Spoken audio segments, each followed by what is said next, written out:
Alors Julien, merci pour m'accorder cette interview dans le groupe des anciens du FC7. Hein. Alors tout d'abord, j'aimerais que tu nous retraces un petit peu ton parcours. Tu as débuté à Valence en jeune. À l'Avéor, mon petit club de village. Après, c'est vrai qu'au bout de 3 ans, je crois, je suis parti à Valence, où j'ai fait quasiment toutes mes gammes jusqu'en national, où on jouait contre 7. Après, le club a coulé, donc je suis parti à Saint-Etienne. Je suis resté 2 ans, j'ai fait un an à Monceau en CFA, et après, je suis retourné à Valence pour aider le club à remonter le plus haut possible, ce qu'on est arrivé à faire. Donc on est arrivé à remonter jusqu'en CFA, on a gagné 2 coupes régionales. Tu as réalisé un doublé d'ailleurs, lors d'une, non? Ouais. Et on a aussi fait un 16e de finale de Coupe de France. Donc la boucle était bouclée, donc c'était le moment pour partir. Et je voulais essayer un peu autre chose, donc j'ai essayé 7, ça a marché, tant mieux pour moi. Voilà.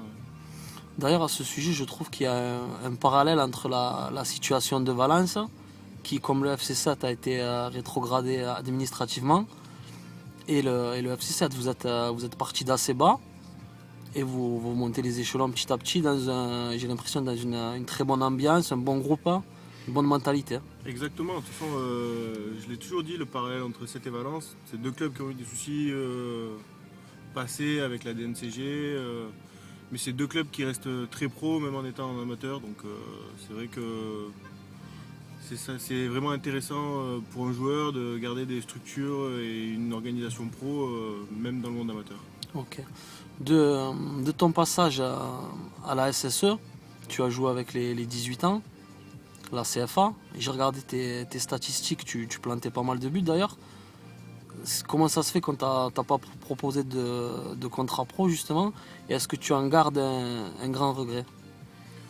Regret non, parce que on peut pas tous passer. Des bons joueurs, il y avait que ça là-bas. Donc non, aucun regret. Après Saint-Etienne, ouais, c'était fantastique. Même en CFA, l'engouement, on allait des fois jouer à Nantes en CFA, il y avait des supporters alors qu'on n'était que la réserve, mais c'est vrai que c'est quelque chose, même dans la ville. Après, sur le plan sportif, c'est vrai que j'ai eu une première saison délicate parce que je me suis blessé à Noël en préparant la Gambardella, ce qui m'a blessé 6 mois quasiment. Donc deux grosses entorses à la cheville d'affilée. Et après la deuxième saison, du coup, j'ai repris un peu doucement et après j'ai vraiment explosé à partir de novembre-décembre où j'ai enchaîné les buts.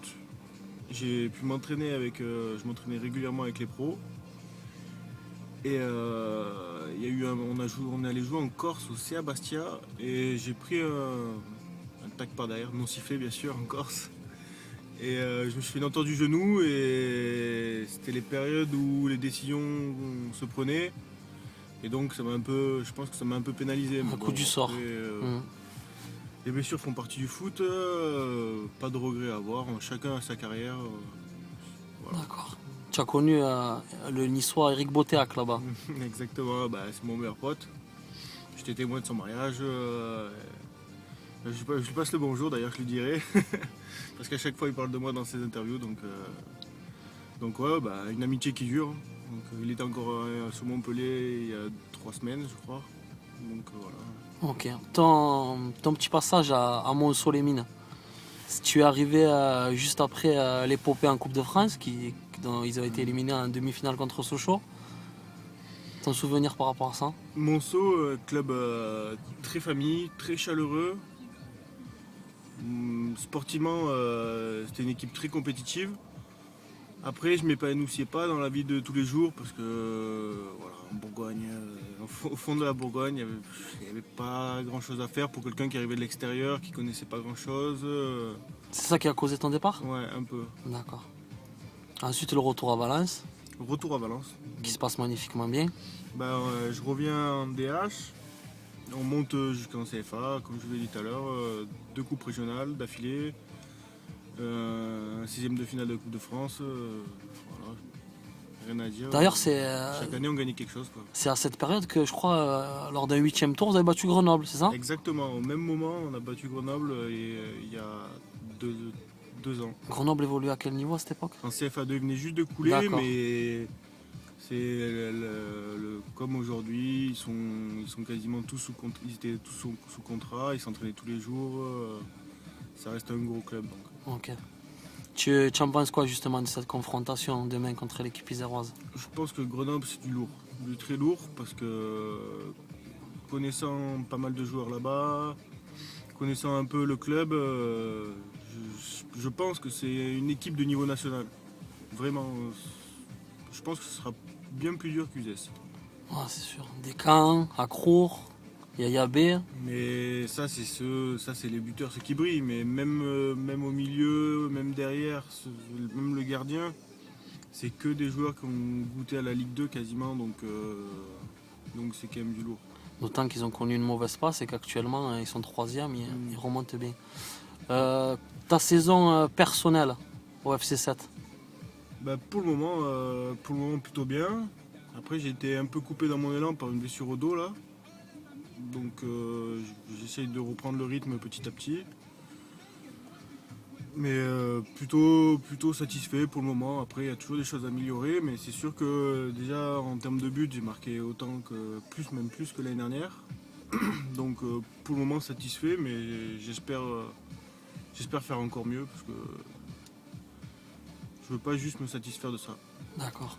Niveau championnat, vous cassez la baraque. Est-ce que vous vous rendez compte quand même que vous réalisez un parcours exceptionnel?